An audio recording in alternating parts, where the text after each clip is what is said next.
Assalamu alaikum, dear students. I hope you are fine and doing well. Today, I have brought to you a very beautiful poem of William Wordsworth, that is The Solitary Reaper.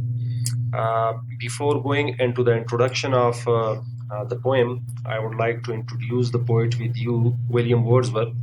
William Wordsworth was a poet of nature. He is also a romantic poet. In 1798, he had written lyrical ballads with the collaboration of his fellow poets Samuel Taylor Coleridge. They both were also friends, and he is a poet of nature because he describes natural objects in his poetry. Um, like flowers, like grass, like mountains, like rivers, like moon. So all these and many more natural objects are the part of his poetry. He has his own philosophy of nature, but it needs not to be mentioned here. And he has his own philosophy of childhood. His friend Coleridge, although they both were friends, but they both were opposite in views against each other. Um, Here in this poem, The Solitary Reaper, Coleridge was also with him. It so happened in August 1803, he, along with his sister Dorothy and his fellow poet and his friend Samuel Taylor Coleridge, they were on walking tour to Scotland. So during their walking tour, they encountered a Highland girl. The girl was working alone in the field, and she was cutting the crops. She was singing by herself.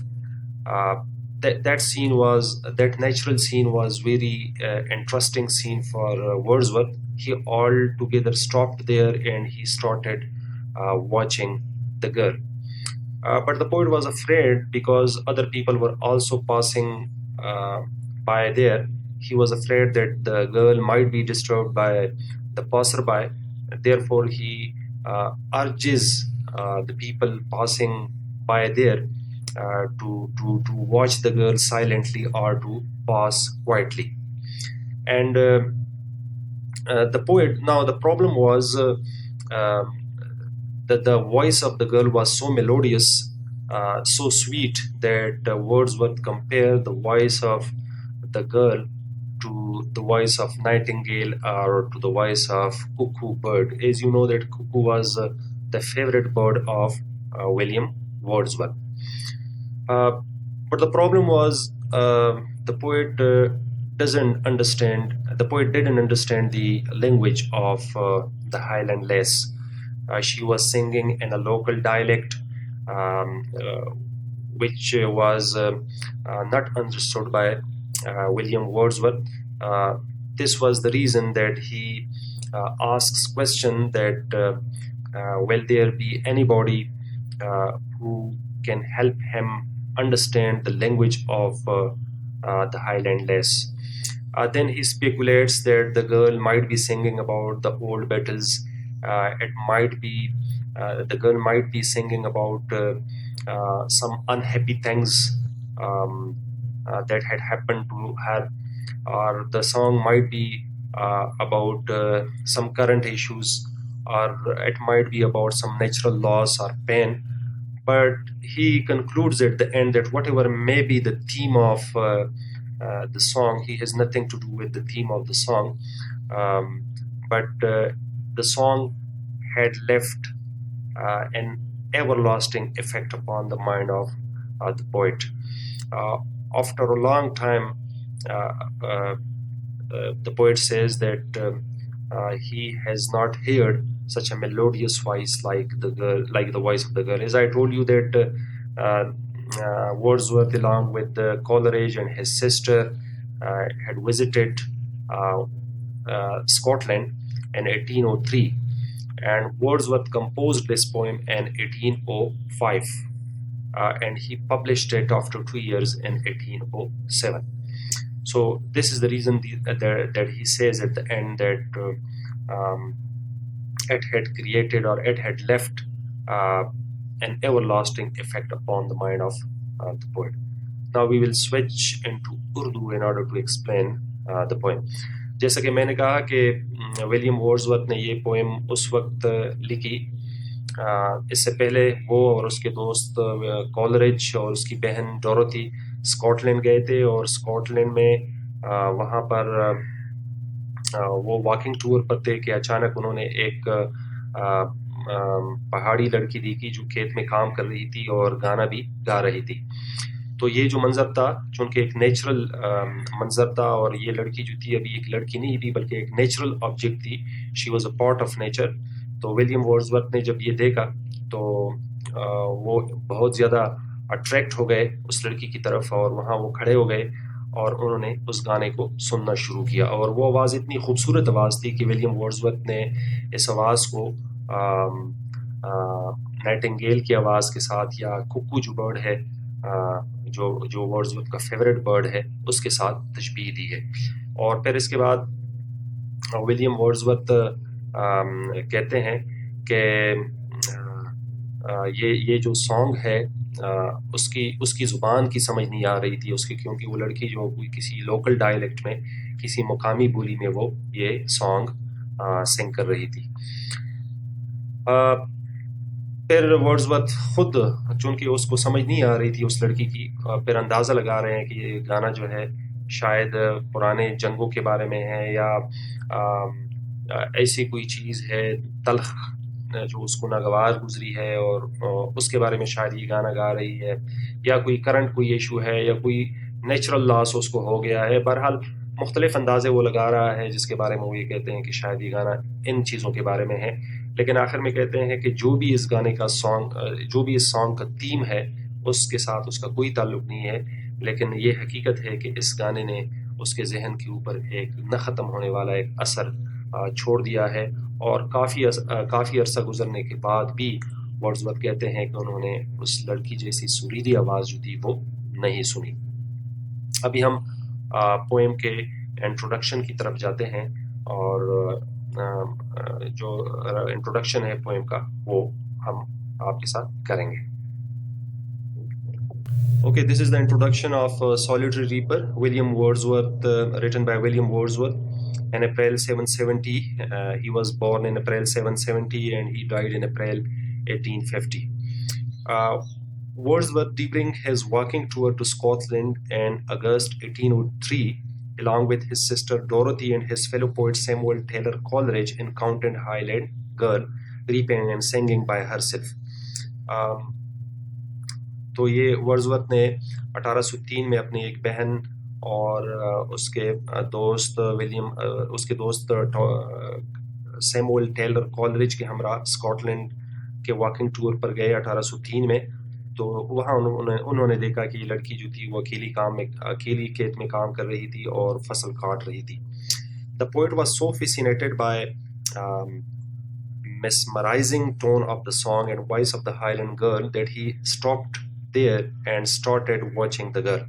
تو وہ شاعر جو تھے اس لڑکی کی جو گانے کی جو ٹون تھی اس سے بہت زیادہ راغب ہو گئے، اور اس لڑکی کی جو آواز تھی کہ وہ اتنی خوبصورت تھی کہ وہ وہاں پہ رکے اور اسی منظر کو دیکھنا شروع کیا. He doesn't want the girl to be disturbed and urge the people to passing there either to watch her silently or pass quietly. تو اس لڑکی کو ڈسٹرب نہیں کرنا چاہتے تھے اور لوگوں کو یہ نصیحت کر رہے تھے کہ جو وہاں سے گزرنے والے تھے کہ یا تو آرام سے کھڑے ہو جائیں اور اس منظر کو دیکھیں، یا پھر خاموشی سے گزر جائیں. The girl was working alone in the field. اور وہ لڑکی جو تھی وہ کھیت میں اکیلی کام کر رہی تھی. And she was so engrossed in her work. اور وہ اپنے سوچوں میں اتنی کھوئی ہوئی تھی that she didn't notice the presence of anyone. کہ انہوں نے کسی بھی شخص کو وہاں پہ نہیں دیکھا کہ وہ بھی ان کا کوئی نظارہ ہو رہا ہے. She was cutting the crops and singing by herself. وہ فصل کاٹ رہی تھی اور اپنے ساتھ گنگناتی بھی تھی. The girl was singing in such a melodious way that the whole valley was overflowing with her enchanting voice. تو یہ لڑکی اتنی خوبصورت آواز میں گا رہی تھی کہ پوری وادی جو تھی وہ گونج رہی تھی اس کی جادو بری آواز سے. Her melodious voice has been compared to the melodious voice of nightingale and cuckoo bird by the poet. اور اس کی خوبصورت آواز کو شاعر نے تشبیہ دی ہے بلبل کی خوبصورت آواز کے ساتھ یا کوئل کی خوبصورت آواز کے ساتھ. The poet, on the other hand, was listening to the song of the girl which he didn't understand because she was singing in local dialect. شاعر جو اس لڑکی کے گانے کو سن رہا تھا وہ اس کی زبان کو نہیں سمجھ رہا تھا جو کسی مقامی بولی میں وہ گانا گا رہی تھی. In order to increase the beauty of the poem, the poet asks, will there be anybody to help him understand the song of the girl? اب چونکہ شاعر کو لڑکی کی زبان کی سمجھ نہیں آ رہی تو وہ ابھی پوئم کی خوبصورتی بڑھانے کے لیے یہ سوال کرتے ہیں کہ کوئی ایسا ہے جو مجھے ہیلپ کریں اس لڑکی کی زبان کو سمجھنے میں. Then he speculates that the song might be about old and unhappy things. Speculate mean اندازہ لگانا, گس کرنا. پھر وہ گس کرنے کی کوشش کرتا ہے کہ یہ گانا جو ہے کسی کوئی پرانا اور اس طرح کی تلخ چیز جو ہے اس کے بارے میں یہ گانا یہ لڑکی گا رہی ہے. It might be about old battles, یا یہ گانا جو ہے کسی پرانی جنگوں کے بارے میں ہے. And losses, یا کوئی نقصان ہوا ہے ان جنگوں میں جو نقصانات ہوئے ہیں ان کے بارے میں ہے. اور it might be about some common happenings of present time, یا یہ گانا جو ہے آج کل کا جو کرنٹ کوئی ایشو ہے اس کے بارے میں ہے. اور it might be some simple song about some natural sorrow, loss or pain, یا کہ یہ کوئی سادہ گیت ہے فطرت نے کسی کو کوئی دکھ دیا ہے, کوئی کسی کو نقصان دیا ہے یا کوئی درد دیا ہے, اس کے بارے میں کوئی سادہ گیت یہ گا رہی ہے. At the end he says that he has nothing to do with the theme of the song, اور آخر میں یہ لڑکی کہتی ہے کہ اس کے ساتھ کوئی تعلق نہیں ہے کہ اس سانگ کا کیا تھیم ہے. جو بھی اس کا تھیم ہے, whatever may be the theme, it has left the everlasting effect upon his mind. اس گانے نے اس کے ذہن پر نہ ختم ہونے والے اثرات چھوڑے ہیں. He left the place and went away. وہ وہاں سے چلا گیا, ظاہر ہے اس نے وہاں سے جانا تھا, وہ وہاں سے آگے نکل گیا. But the song of the Highland girl remained in his mind long after. لیکن وہ پہاڑی لڑکی کا جو گانا تھا اس کے ذہن میں گونجتا رہا اور طویل وقت تک اس کے ذہن میں یا اس کے روح میں وہ گانا رچ بس گیا. So this was the introduction about the poem. Now we will explain the text of the poem Solitary Reaper, by William Wordsworth. Now this is the text of the poem Solitary Reaper, written by William Wordsworth. As you see the picture of the girl, she has a sickle in her hand and she is cutting the crops. This is the natural object, and as you know, Wordsworth is a poet of nature, and he is describing natural objects in his poetry. So it's a very beautiful picture of the girl having sickle in her hand and she is cutting the crops. Now we will explain the poem Solitary Reaper. Solitary کا مطلب ہے اکیلا, تنہا, اور rapper کا مطلب ہے, rape کاٹنے کو کہتے ہیں, ریپر ناؤن ہے کاٹنے والا, اور اگر لڑکی ہو تو کاٹنے والی. سولیٹری ریپر, تنہا فصل کاٹنے والی, اکیلی فصل کاٹنے والی. Behold her, single in the field. Behold کا مطلب ہے look, دیکھو, and it is used for surprise, جب کوئی ایسا منظر ہو جو یونیک ہو, جو آپ کسی کو بتانا چاہتے ہو کہ دیکھو دیکھو. Behold her, دیکھو اس کو, single in the field, alone in the field, دیکھو وہ اکیلی لڑکی کھیت میں. فیلڈ کا مطلب ہے کھیت. یون solitary highland lace, یون سلینگ ورڈ ہے اور پورا ورڈ جو ہے یونڈر, اور اس کا مطلب ہے دیٹ, وہ. وہ اکیلی ہائی لینڈ کی رہنے والی جو لڑکی تھی، لیس کا مطلب ہے دوشیزہ، میڈن لڑکی، وہ اکیلی ہائی لینڈ کی لڑکی. یہاں پر ہائی لینڈ جو پہاڑی علاقہ ہے، پتریلی علاقہ ہے، جو اونچا علاقہ ہے، اس کو کہتے ہیں. تو وہ اکیلی پہاڑی لڑکی. تو دیکھو کھیت میں تنہا کام کرنے والی، اکیلی کام کرنے والی وہ پہاڑی لڑکی. Reaping and singing by herself, جو تنہا فصل کاٹ رہی ہے، reaping and singing by herself, اور تنہا اور اپنے لیے گانا گا رہی ہے. سنگنگ گانا.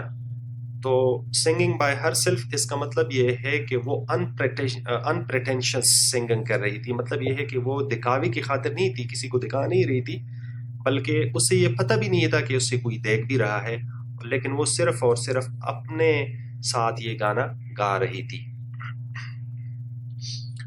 Stop here. اب شاعر کو یہ ڈر ہے کہ وہاں پہ اور بھی لوگ گزر رہے تھے کہ کہیں اس کو کوئی ڈسٹرب نہ کرے. تو اسی وجہ سے وہ کہتے ہیں، لوگوں کو یہ نصیحت کرتے ہیں، لوگوں کو یہ ریکویسٹ کرتے ہیں کہ آپ یہاں رکیے. اگر آپ نے یہ منظر دیکھنا ہے تو آپ یہاں رکیے. اور جینٹلی پاس، اور اگر آپ نے نہیں رکنا، آگے آپ نے نکلنا ہے، تو پھر جینٹلی کا مطلب ہے وائٹلی، خاموشی کے ساتھ، سائلنٹلی. تو پھر آپ خاموشی کے ساتھ گزر جاؤ. پاس گزرنا، یا تو آپ یہاں رک جاؤ اور یا پھر خاموشی سے گزر جاؤ. Alone she cuts and binds the grain. اکیلی وہ فصل کاٹ رہی ہے. Alone اکیلی وہ فصل کاٹ رہی ہے. And binds the grain، اور جو فصل کاٹتی ہے اس کو بائنڈ بھی کرتی ہے، باندھتی بھی ہے. وہ اکیلی کاٹتی بھی ہے اور اکیلی باندھتی بھی ہے. بائنڈ مین باندھنا. And sings a melancholy strain، اور ایک افسردہ گانا گا رہی ہے. melancholy کا مطلب ہے سیڈ، افسردہ، اور ایک افسردہ گانا اور ایک دکھی گیت گا رہی ہے. strain کا مطلب ہے سانگ، یہ کامنلی یوز نہیں ہوتا. strain کا مطلب ہے سانگ، گیت. Oh listen, for the wail profound is overflowing with the sound. شاعر کہتے ہیں سنو، for the wail profound is overflowing because the wail کا مطلب ہے ویلی، profound کا مطلب ہے گہرا، is overflowing with the sound. پوری وادی میں، پوری گہری وادی میں اس لڑکی کے گانے کی جو آواز ہے وہ گونج رہی ہے. اوور فلوئنگ کا لفظی مطلب ہے، فار ایگزامپل جب گلاس میں ہم پانی ڈالتے ہیں، اس کے کناروں سے پانی باہر آنا شروع ہو جاتا ہے. تو اوور فلوئنگ کا یہاں مطلب ہے کہ یہ آواز جو تھی، یہ خوبصورت آواز، یہ جادو بری آواز، یہ پورے وادی میں سنائی دے رہی تھی. For the wail profound is overflowing with the sound، کیونکہ یہ پوری جو وادی ہے، گہری وادی، یہ گونج رہی ہے اس جادو بری آواز سے، اس خوبصورت آواز سے. No nightingale did ever chant more welcome notes to weary bands. Nightingale کا مطلب ہے بلبل. بلبل کو کہتے ہیں پرندہ ہے ایک جو اپنی خوبصورت آواز کے لیے مشہور ہے. کسی نائٹنگیل نے، کسی بلبل نے آج تک نہیں گایا. چینٹ کا مطلب ہے سنگ. مور ویلکم نوٹس، اتنا استقبالیہ. ویلکم استقبالیہ. Note is a musical term, song. To weary bands, weary کہتے ہیں ٹائرڈ، تھکے ہوئے. بینڈس کا مطلب ہے کاروان، گروپ آف ٹریولر جو ایک قافلے کی شکل میں مسافر ایک جگہ سے دوسری جگہ سفر کرتے ہیں. آف ویری ٹریولرز تکے ہوئے، آف ٹریولرز مسافروں کا ایک گروپ. اینڈ سم شیڈی ہانٹ، شیڈی کہتے ہیں سایہ دار اور ہانٹ کہتے ہیں ریسٹنگ پلیس، جو جہاں پہ مسافر آرام کرتے ہیں. اور ان دونوں کو اگر ہم ملا لیں تو اس کے لیے اوسس، اوسس کا مطلب ہے نخلستان. اوسس کا مطلب ہے شیڈی سایہ دار جگہ اور ہانٹ ریسٹنگ پلیس. تو ان دونوں کو اگر ہم ملائیں تو یہ بن جائے گا، اس کو ہم کہیں گے اوسس، OASIS، اوسس. میں نے اپنے پین کا کلر بھی گرین رکھا ہے جان بوجھ کے، کہ ان کے فطرت کا جو کلر ہے وہ بھی گرین ہے، تو میں نے کہا یہ میں گرین پین استعمال کروں. اوسس کا مطلب ہے نخلستان. اب نخلستان جو ہے، نخل جو ہے عربی کا لفظ ہے. نخل قرآن مجید میں ایک سورہ بھی ہے، سورہ نخل. نخل، نخل کہتے ہیں درخت کو، نخلستان جہاں پہ زیادہ درخت ہو. تو شیڈی ہانٹ کا مطلب ہے اوسس، اوسس کا مطلب ہے نخلستان، مطلب یہ ہے کوئی گرین جگہ.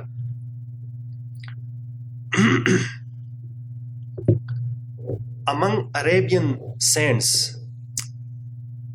اب